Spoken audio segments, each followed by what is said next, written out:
Hi friends, Madras high court exam date வந்து அறிவிச்சிருக்காங்க.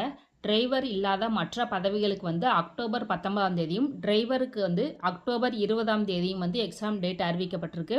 இதோட ஹால் டிக்கெட் வந்து எப்படி டவுன்லோட் பண்ணுறங்க பார்க்கலாம். கூகுளில் போய் எம்ஹெச்சிசின்னு சொல்லி டைப் பண்ணிவிட்டு ஃபஸ்ட்டு வர்ற அஃபிஷியல் வெப்சைட்டை கிளிக் பண்ணிக்கோங்க.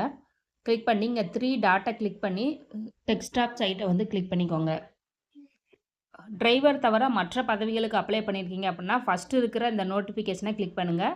டிரைவருக்கு அப்ளை பண்ணியிருக்கீங்க அப்படின்னா அந்த செகண்ட் இருக்கிற இந்த நோட்டிஃபிகேஷனை கிளிக் பண்ணிக்கோங்க.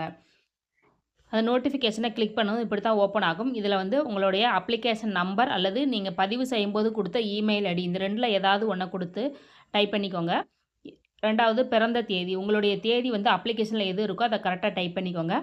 நெக்ஸ்ட்டு இதில் என்ன கேப்சா கொடுத்துருக்காங்களோ அப்படியே கொடுத்து நீங்கள் சப்மிட் பண்ணிங்க அப்படின்னா உங்களுடைய ஹால் டிக்கெட் வந்து ஓப்பன் ஆயிரும். இதில் நீங்கள் எங்கே எக்ஸாம் எழுத போகிறீங்க அப்படிங்கிறத வந்து முதல்ல தெரிஞ்சு வச்சுக்கோங்க. கடைசி நேரத்தில் பரபரப்பாக இருக்கிறதுக்கு முதல்ல எங்கே இருக்குது என்னங்கிறது தெரிஞ்சு வச்சுக்கிறது நல்லது. ஓகே ஃப்ரெண்ட்ஸ், எல்லோரும் நல்லா டெஸ்ட் எழுதுங்க. தேங்க்யூ.